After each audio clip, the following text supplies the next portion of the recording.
Now, now with the last video, I explained a little bit on how to actually use the raw scripts software, how to log in, how to save your file, etc. Here I'm going to go ahead and show a few more features of kind of what I would want the students to create. I'll scroll through this example document. This is from the Duck Soup example file. So I'd have students here. This is a slug line. It creates some more information of where it is. This is an interior. Here you're describing it's a president's palace, so it'll be a fancy, nice place. And this scene occurs in the day.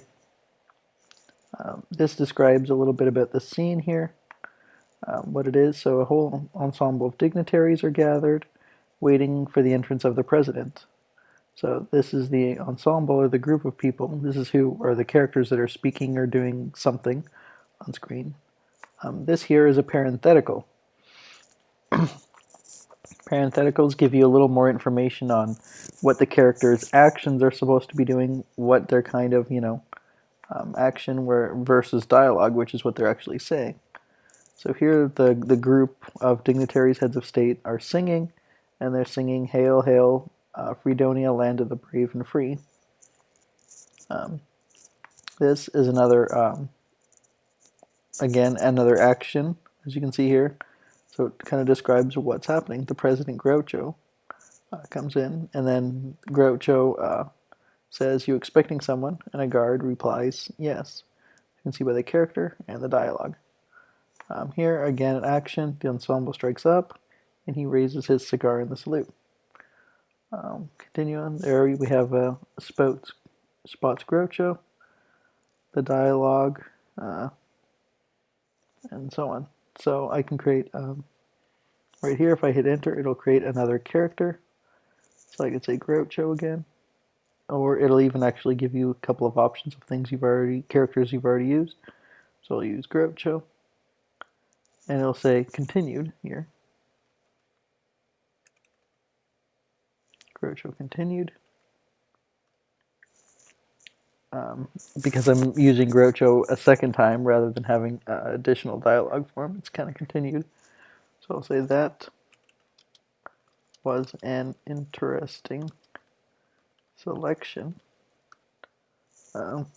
Just something, like I say, the students, it's up to them for the creativity, so they can write whatever they want. Let's say I want to go ahead and change this selection to a parenthetical. You can go over here to edit, parenthetical, and it switches it to a parenthetical. Now the next one will be dialogue, because that's the next thing, and this would create "That was interesting" as a way to add on the dialogue here. Then you could say, you can edit this to say angrily, for example, of how he is saying this, or give a little inflection up to what he's doing. You could say angrily, "That was interesting," or something else, whatever you desire. It should automatically put in the pages once you get to other pages. Here, again, we have another slug line that tells you a different introduction to a different scene that the students, if they're playing with, say, one takes place in a bedroom versus the living room or another place, they can select different places. Like I say, there are transitions you can do. For example, I will add a transition here between the scenes.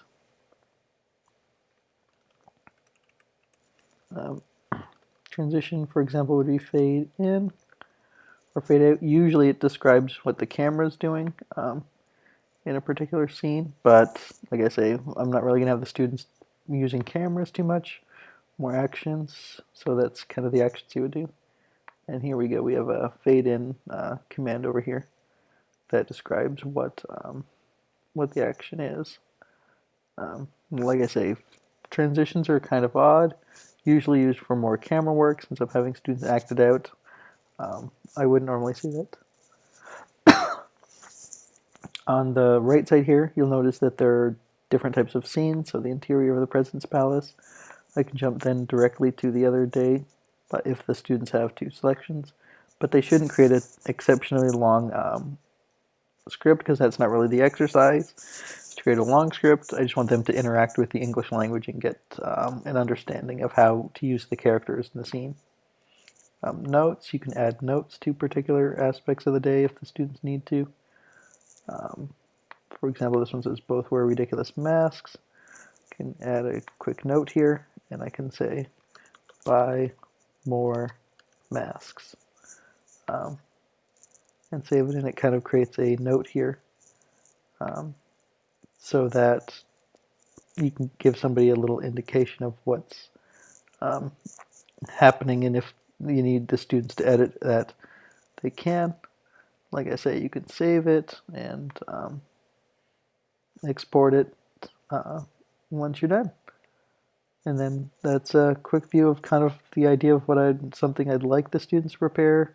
Like I say, this is only 3 pages long, so not long, but this is an idea of, say, the length of what students can create for it. Give them a little, I don't know, short 10-minute presentation.